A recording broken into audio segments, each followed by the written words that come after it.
Welcome to the Athlete's Compass Podcast, your North Star for mastering endurance training and holistic health. Join us each week as renowned sports scientist and founder of Athletica.ai, Paul Laursen, along with athlete, coach, and sports scientist Marjaana Rakai, and coach and cyclist Paul Warloski, guide you through the maze of often confusing training principles. Make sure your compass is ready. Class is now in session. Hello and welcome to the Athlete's Compass Podcast, where we navigate training, fitness, and health for everyday athletes. Today we're talking about RPE, or the rate of perceived exertion, the subjective way of determining how hard your workouts feel to you. Coley Moore once posted a great meme on Instagram that has always stuck with me about RPE. There are 4 images. The first is a small brain and a skull, kind of a person just getting used to riding to perceived effort. The second is a slightly larger and partially lit brain on riding to heart rate. And the third is riding to power, and the brain is more well lit. But the fourth image is of an enlightened brain. It's all lit up and stars are blowing out of it. And that is back to riding to perceived effort.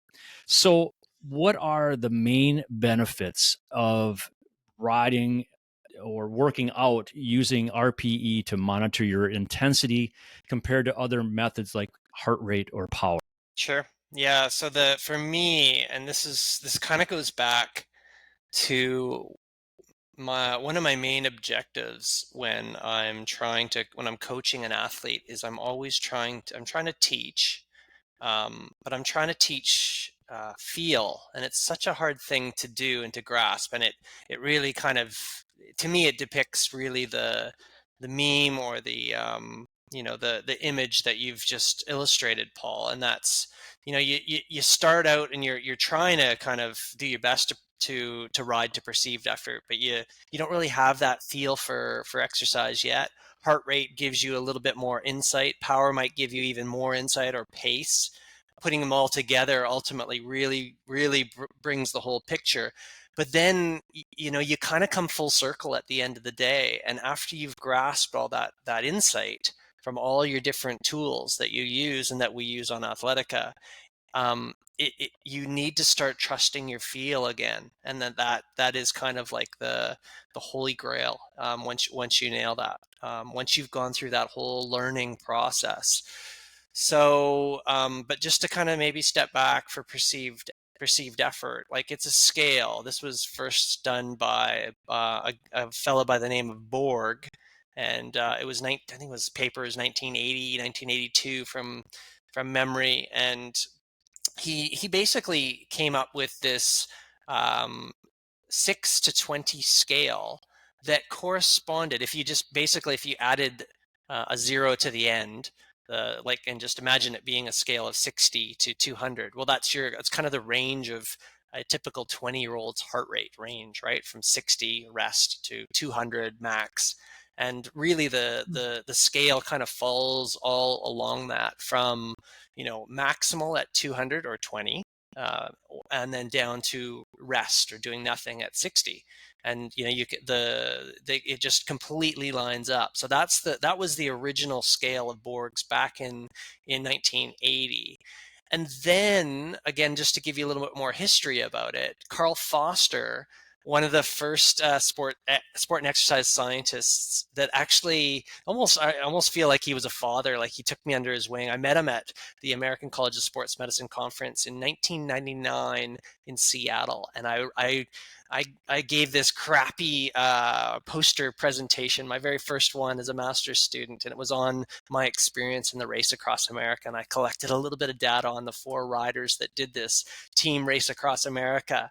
And he came up to me and he just, it was like pretty poor quality relative to what I do today, or what he could do. But he was just so, congratulatory, and just thought, he really gave me the confidence that I could become a sports scientist. And I remember how important that was for me as a young person that was starting in that career. It helped shape me. But anyways, Carl was like he's now another forefather or grandfather, and he took Borg's 6 to 20 scale, and he created something called the session RPE that we use in Athletica today. And what the session RPE does, this is more of a scale of 0 to 10, 1 to 10, where 1 is, again, rest, 10 is maximal, but it's you're going retrospectively, and you're going backwards, and you're saying, how hard was that workout that I ever did? And that's the session RPE.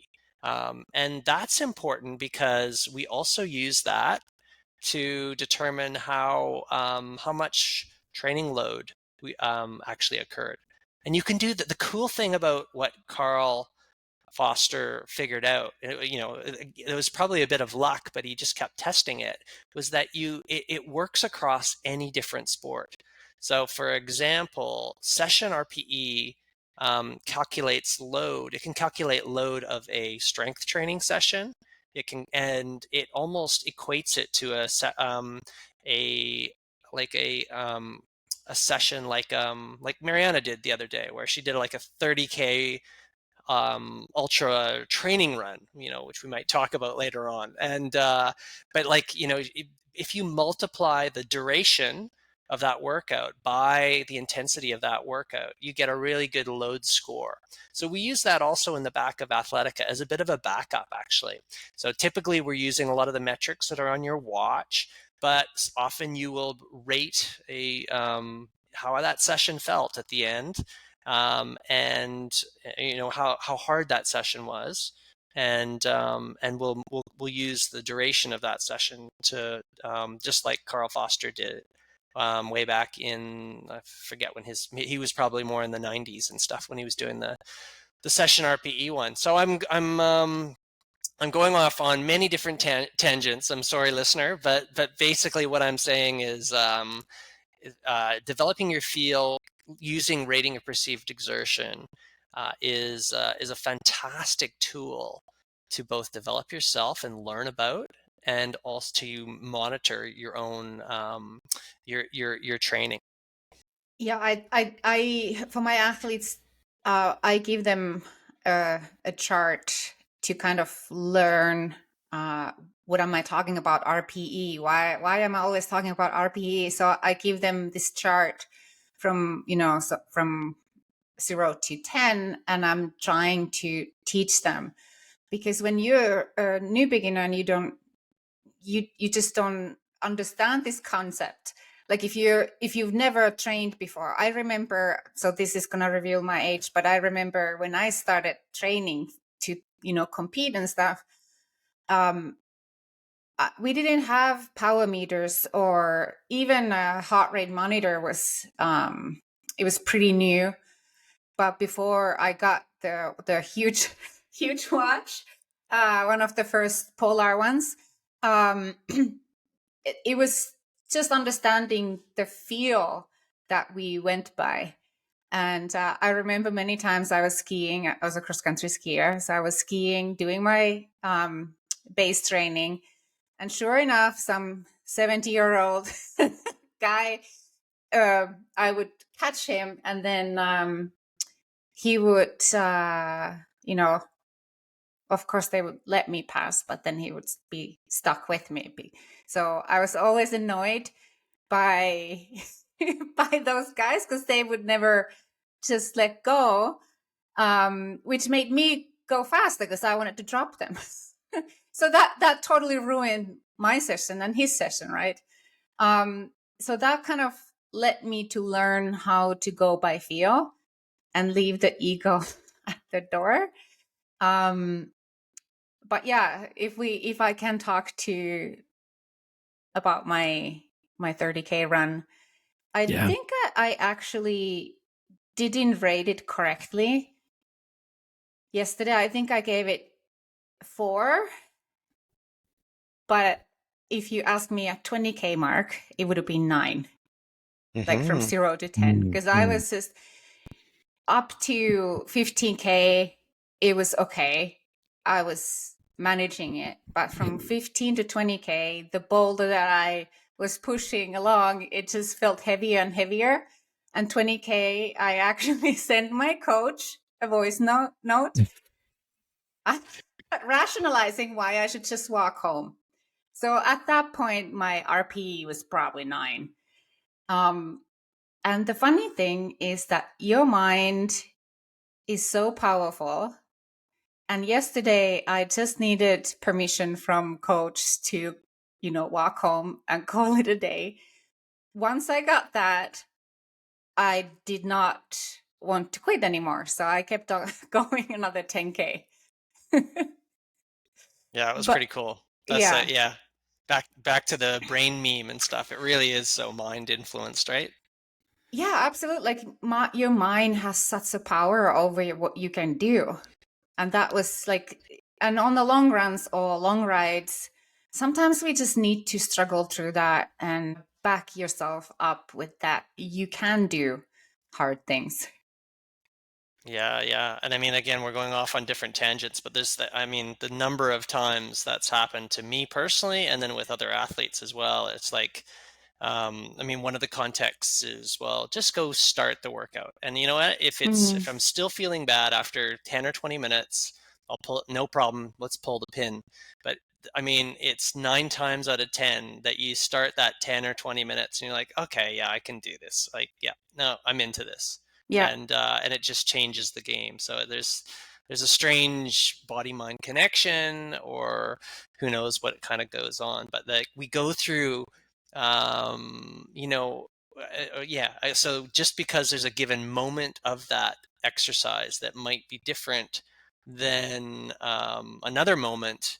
And again, if I kind of go back to what Carl was creating, he's really looking at the whole big picture of that whole time. So your entire 30K that you ran, Marjaana, you rated that a 4. But yeah, like you said, there was a moment in there that it was a 9. And but again, you're reflecting on it and you're taking it as a whole. And so you still did the technique correctly, according to what we're trying to do, and to get an overall picture of the load stress on your body in that given period of time for that given exercise training session.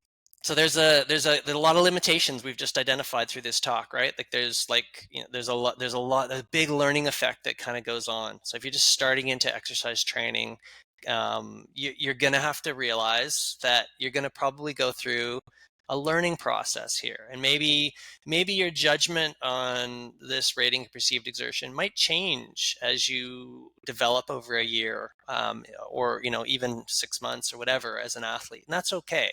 You'll get better and better at doing it. Like anything, is a familiarization process, but once you become more familiar with that, then, like Paul's meme there, the brain starts lighting up, right? And you start pairing this with your heart rate. You start pairing this with your power and pace. And then it's almost like you don't even need to use the heart rate or the pace or the power anymore. And you can play these fun little games out there where it's like you can start playing in your mind and start saying, I wonder what it is, what my heart rate is, or it feels like it's going to feels like a 140, and it feels like I'm at a 4:55 pace right now, and like that's kind of something I would try, right? And then it's like, oh yeah, not bad. I was only 5 beats off, and 15 seconds off, whatever, right? And then you just continue to refine that whole process as either a runner or a cyclist or whatever. So but yeah, feel is awesome when you develop that. The feel for your perceived exertion, it's super powerful, because I don't know, you're just becoming at one with your ability to move, ability to train, exercise train. And then that means your listening is getting better and better, and you're listening for any problems that might manifest as you go along the process of training, being an athlete. Yeah, that's one of the things that I look at when I'm going to Athletica and looking at my athletes' aerobic sessions. I look at their RPE, and if I see 7 or 8, then I question, did you go a little too fast? Like, why was it 7 or 8?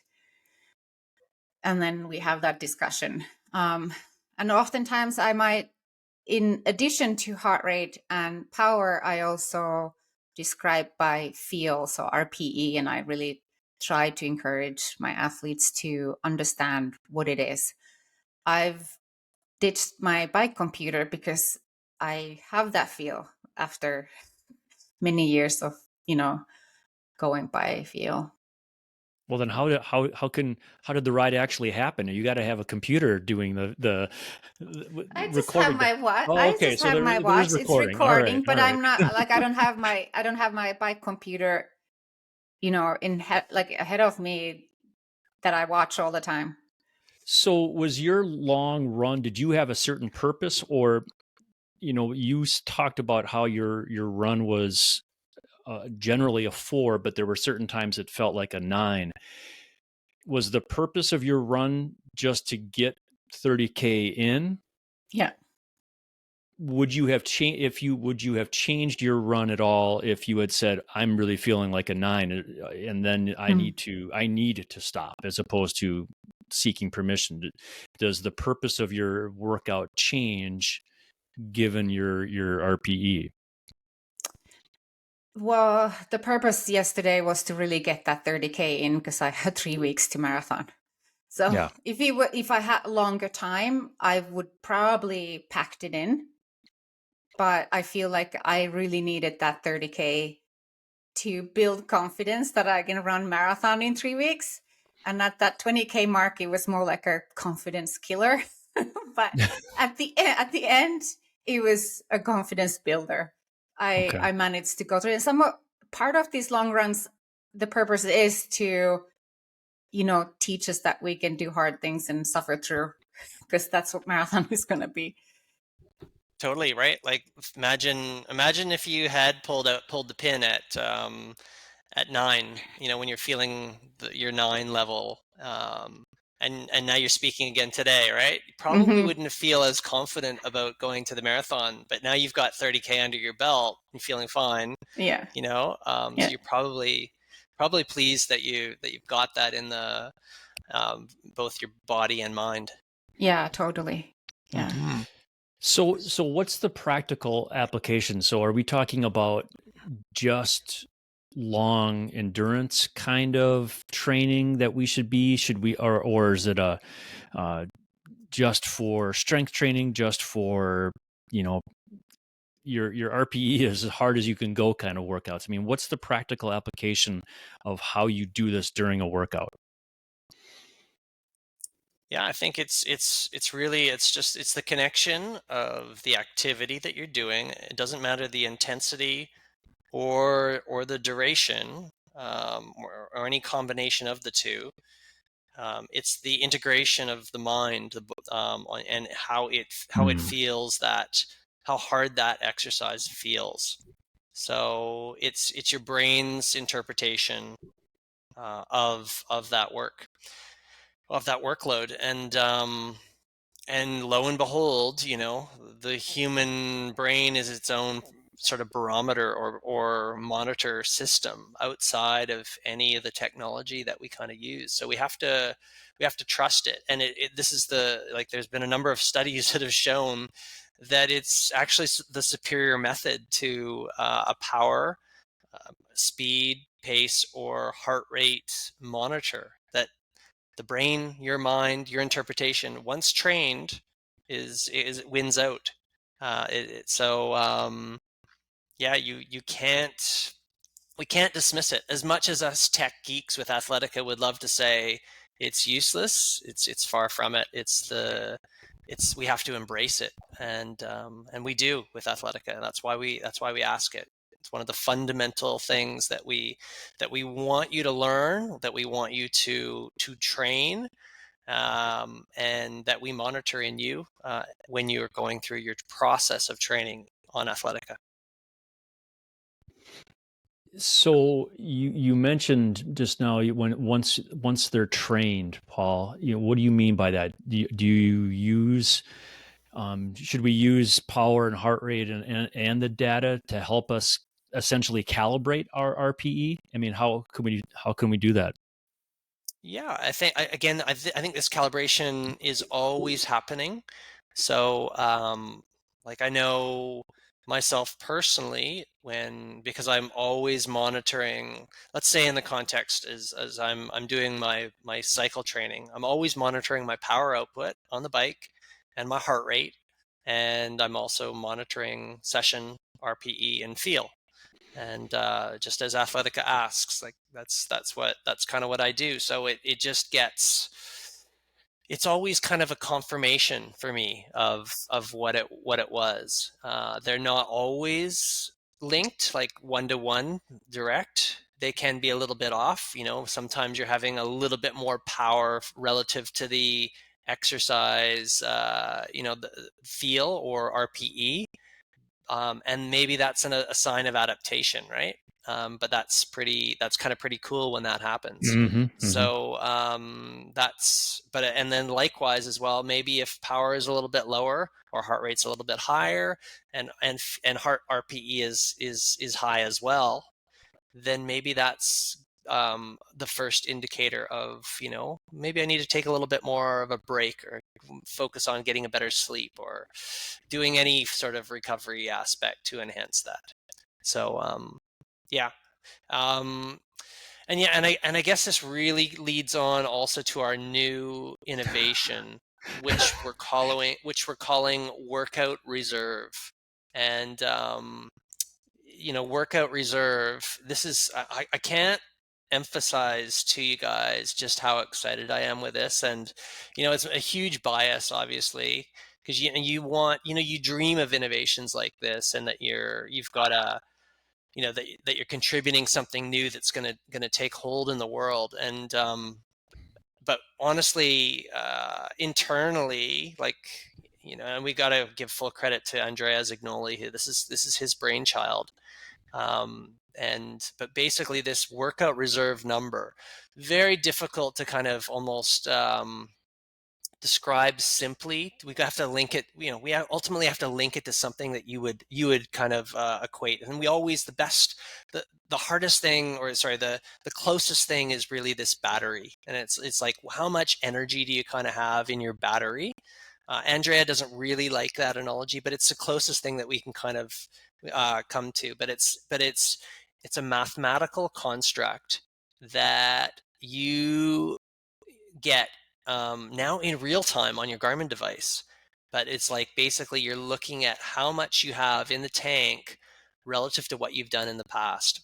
Now, when I'll tell a quick little story if I can. And it was when I was I was riding in Australia. I was a younger version of myself, and I was just giving a go at the A grade or Cat 1 biking competitions. And I remember riding in a group with, an alpha male kind of leader of the cycle group that we were in, our little team at the University of Queensland in Australia. And he was, when you get a lot of chit chat when you're sitting in for the long rides and stuff with these guys. And he was telling me, he was like, Paul, you've only got so many matches to burn. Okay. And if you're going to help us out, you've got to be smart with where you lay down your matches. Right. And they're very, like, he was just, he's a tough character, right? And he really wanted me to pick up my game for whatever reason, right? So he would, and I won't. The language he used as well around was fair dinkum Aussie, but yeah. And anyways, it's like, so you've only got so many matches to light up before you're gone, and you're sort of useless. So if you've ever ridden in a bike kind of race, and Paul, I know you're cycling, so you'll know exactly what I'm talking about. And if you lay down your matches and sprint ahead, and it's kind of wasted, you're not really going too much with it, you're sort of useless and you're off the back, right? So Workout Reserve in real time on Garmin now kind of gives you that insight right there and then, right in front of you. It's like right in your cockpit. If you've got a little Garmin device right on the front, basically you can almost see this, whatever sort of version of intensity or duration you can see when you're down towards zero. And when it starts up at 100%, and when that battery gets down towards zero on whatever effort you're doing, say you're pushing really hard in the front of the peloton for like 90 seconds, and if you see that thing going down towards zero, well, there's not too much left relative to the history of yourself, because basically what the workout reserve does is it's looking back at the last 6 weeks of your data. So if you don't have any reserves back there, like a similar effort for the last 6 weeks, well, what are the chances that you're gonna, be able to kind of continue to go down to the negatives? Not too much. And if you do, you're really bleeding that out, and it's a personal best otherwise. But it's just like these dream performances don't magically happen. You need to prepare for them, and this is why we do the training preparation in Athletica first. So there's so many different things we can go down to look at with this workout reserve. And I'm blabbing on, but Marjaana, what do you think I've missed here, or what do you want to add? I don't know if I have anything to add other than my experience yesterday during the run. I saw the workout reserve on my watch go down to 15. And that's pretty much when I started to struggle. So I decided, okay, at 15 Ks, I was like, okay, I'm going to walk and let my body recover a little bit, and then I'll keep running. And I did that several times. So the workout reserve went up a little bit. And then after I start running again, it went down. At the 20K mark, it was pretty much, I'm looking at it now on the analysis tab. It went at 20Ks, it was almost zero. So that last hour, I was in a minus. I think I was like about minus 15 at the end, minus 14 at the end. And it totally felt like I had done more than I had done in a long, long time. So it matches perfectly with the minus workout reserve. But yeah, it's and I mean that's excellent. So you've described perfectly how it's supposed to function, right? Yeah. So you can use this as a tool for a variety of different things. So you could use it, yesterday in your long runs to know that you're going into uncharted territories. So when it goes into negatives, that means you're in uncharted territories in terms of either the duration and or the intensity of the workout. Now that also, we have a little slider on that from S to short. So that's the sprint stuff I was talking about on the bikes, versus L to long. You're talking in the L domains, right? You were going ultra yesterday. Yeah. So it was registering in the ultra long distance segment. And this is kind of the coolness and the versatility of the workout reserve. So if you know Athletica and you know the power and pace profile that we have, this is Peter Leo's work, this is best practice sports science, this is really looking at you in terms of your fingerprint and how good you are in terms of your strengths and weaknesses. Are you a sprinty person where you've got these incredible powers and speeds short term, versus you're an ultra long athlete and you've got these really amazing powers and paces over long durations, or some hybrid in between? Well, Athletica holds that fingerprint in front of this observation, and then it's just looking at where you're at now relative to where you've been. So it sounds like it assessed you perfectly in the long duration there yesterday, Marjaana. And very cool how you said that it responded when you stopped and walked. The battery kind of almost increased there again. You could see it recharging almost. Yeah, right? You can see it go up and down as I walk. Yeah. Yeah, and the same goes for the sprint stuff, right? So get back to me on the bike, and if I'm in that group with the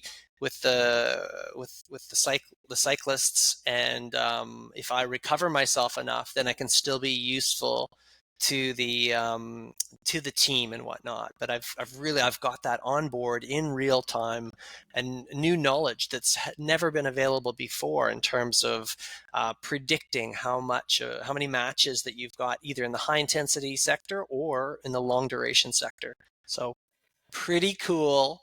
this is just like, it's just emerging. It's going to take a long time to catch on. But if you're an Athletica listener or user, you're very advantaged to having that tool. I highly recommend that you go on to the Garmin Connect app store and download that app. Phil Wythurst is the inventor of that in the Garmin, the coder developer, and just has done an amazing job. And again, kudos to Andrea Zignoli, who is the inventor of it, the mathematician. So what a team!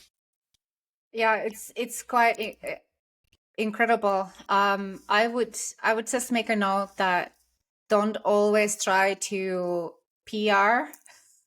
You know, it's a really good tool, but you should not always try to get into the negatives for sustainability and consistency of training. But Well, I'd say that's exactly what you don't want to do. Absolutely. Like I think that's because, remember what our motto is with HIT Science, and it's like, get away from that no pain, no gain philosophy. Yeah. And instead hit your target and walk away. Well, you can hit your target if you're close to, a positive 10, 20, 30, kind of in there, right? Then you've hit that, whatever it may be, whether it's long duration, mid duration, short duration, you can hit that. And then you walk away from it and adapt. And then remember, the most important session is the next session. So that's how you get there. Training consistency that way. Yeah, I think paired with RPE, this could be a really good tool to like understand. Okay, well, I've ran 40 minutes. I'm starting to feel maybe 5, and this is an aerobic session, so I should be on zone 2.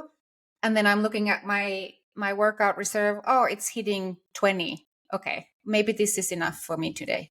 Yeah, and I love how you did that. I mean, That was- wasn't even, I don't even know if that was planned, but you just you circled back there perfectly, Marjaana. And this is, It was not planned.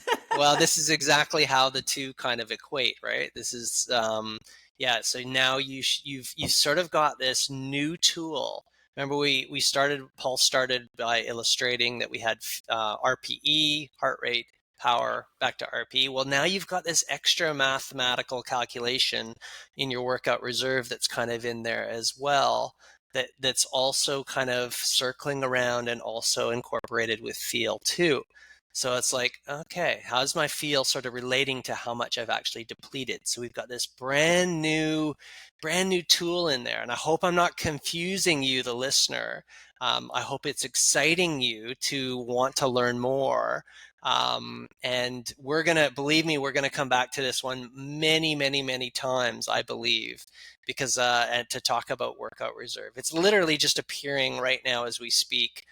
In front of you. It's always on Athletica. It's usually the green line currently in your on your summary analysis, your session analysis. So you can always kind of have a look at how it evolved during any given session. But now also there's no excuses now. If you've got it, if you're in the Garmin system, you can actually see this actually happening in real time. You know how deep into the well you've gone, or how much you've left over, and then how does that relate to the RPE as well.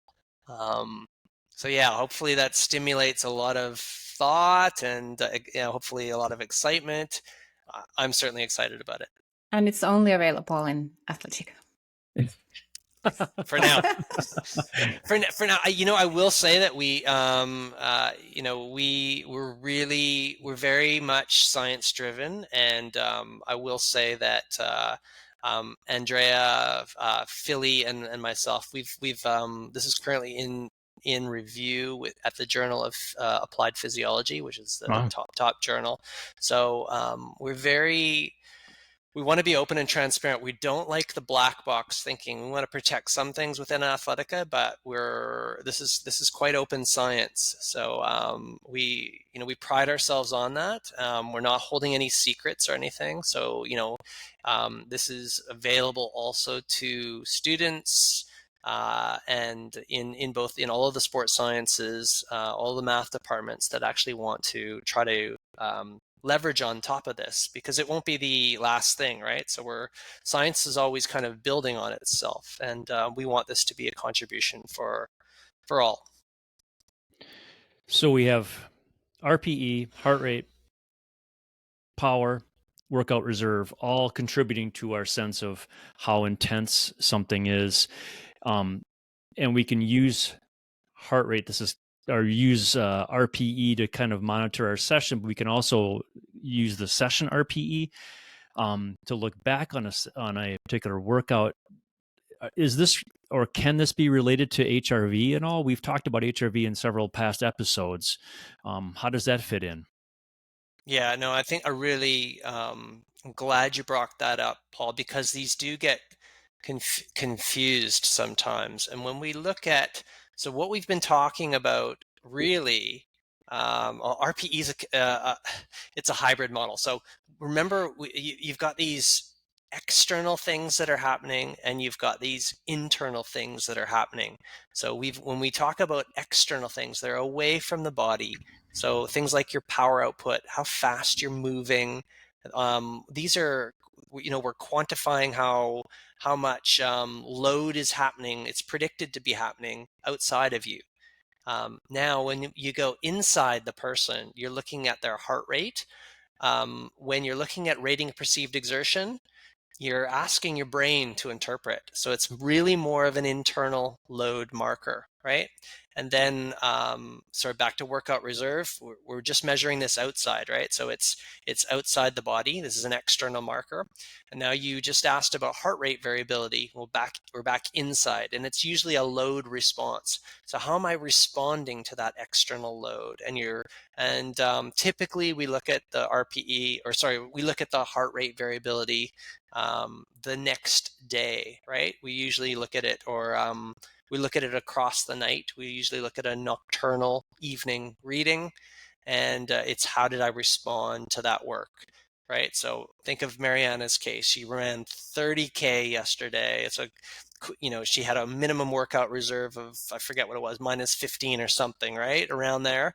So she went deep into the well. Now, how has that external work, how is she going to respond to that external work? I would hazard to guess that her heart rate variability might be a little bit lower than usual based on such a big external amount of work. All right. So that's kind of how the two relate. Would you agree, Marjaana?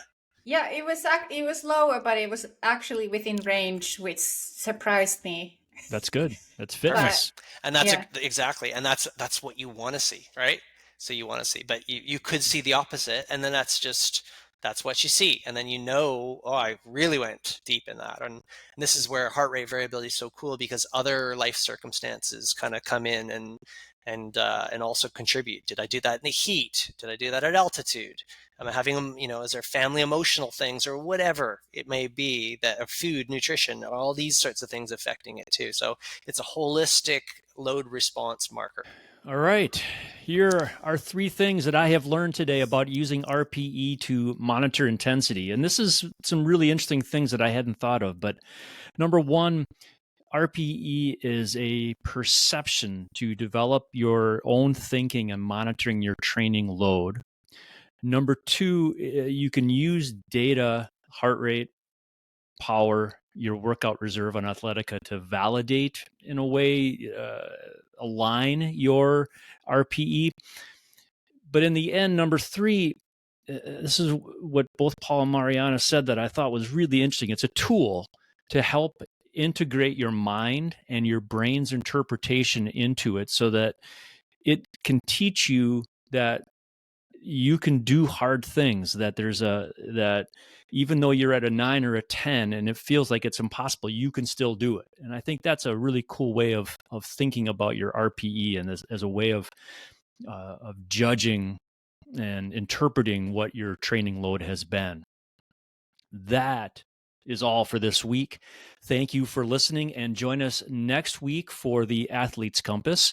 You can help us by asking your training questions in the comments and below, liking and sharing the podcast, giving us 5-star reviews, and engaging with us on our social media. For Marjaana, Rakai, Dr. Paul Laursen, I am Paul Warloski, and this has been the Athletes Compass Podcast. Thanks for listening. We hope you enjoyed another episode of the Athletes Compass Podcast, your guiding light through the complex world of training for your endurance sport. For a deeper dive into the science, listen to our companion podcast, the Training Science Podcast, and check out the AI adaptive training platform, Athletica.ai. Thanks.